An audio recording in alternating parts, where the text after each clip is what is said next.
নমস্কার বন্ধুরা, অমৃত কুম্ভ চ্যানেলে আপনাদের সবাইকে স্বাগত। আজকের রেসিপি নারকেল নাড়ু। নাড়ু তো অনেকভাবেই বানানো যায়, তবে আমি খুব সহজ পদ্ধতিতে নাড়ু বানানোটা দেখাবো। সেজন্য নিয়েছি নারকেল কোড়া। নারকেল কোড়ার সময় খেয়াল রাখতে হবে যাতে কালো অংশটা উঠে না আসে। নারকেলের ছালের কালো অংশ পেটের পক্ষে ভালো নয়, তাই কালো অংশটা বাদ দিয়ে খাওয়াই ভালো। আমি এখানে দুটো গোটা নারকেল কুড়িয়ে নিয়েছি। ছালের কালো অংশটা বাদ দিয়ে নারকেল কোড়াটা কত সুন্দর ধপধপে সাদা হয়েছে সে তো আপনারা দেখতেই পাচ্ছেন। সমস্ত নারকেল কোড়া একটা মোটা তলাযুক্ত কড়াইয়ে নিয়ে নিয়েছি, আর কড়াইটা গ্যাসে বসিয়ে দিয়েছি। গ্যাসের ফ্লেমটা মিডিয়াম টু লো রাখতে হবে। 2.5 কাপ মতো খেজুরের গুড় নিয়েছি, আপনারা আখের গুড়েও এটা করতে পারেন।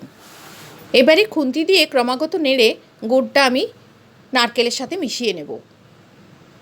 গরমে গুড়টা গলতে থাকবে আর নারকেলটাও নেড়ে ওর সাথে মিশতে থাকবে। এইভাবে কিছুক্ষণ নাড়াচাড়া করার পর নারকেলটা পুরো গুড়ের সাথে মিশে যাবে। সাদা ধপধপে নারকেল গুড়ের সাথে মিশে গিয়ে একেবারে পুরোটাই লাল হয়ে যাবে। নাড়ু বানানো একটু সময় সাপেক্ষ ব্যাপার।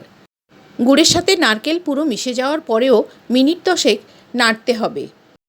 ক্রমাগত নাড়লে নিচে পুড়ে যাওয়ার চান্স থাকে না। 1/2 চামচ ছোটো এলাচের গুঁড়ো নিয়েছি। মিশ্রণের মধ্যে এলাচের গুঁড়োটা ছড়িয়ে দিচ্ছি। এলাচের গুঁড়োটা খুন্তি দিয়ে মিশিয়ে নেব আর বেশ কিছুক্ষণ নাড়তে থাকবো যতক্ষণ না মিশ্রণের কালারটা চেঞ্জ হয়। মিশ্রণের কালার লাল থেকে একটু কালচে মতো হয়ে যাবে। খানিকক্ষণ পরে দেখা যাবে হাত দিয়ে যদি আমি একটু ধরি তাহলে একটা চটচটে ভাব আসবে, তখন বুঝতে হবে গুড়ের পাক ধরে গেছে। এবারে এটা নামানোর সময় হয়ে গেছে। এরপরে গ্যাসটা অফ করে দেব আর কিছুক্ষণ ঠান্ডা হতে দেব।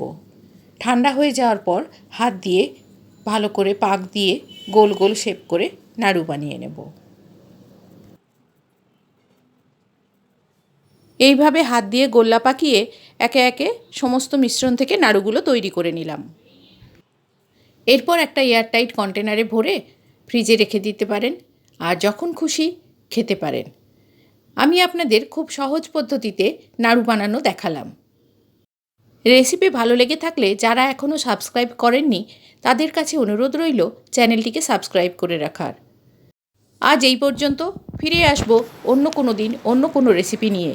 সবাই ভালো থাকবেন, সুস্থ থাকবেন। ধন্যবাদ।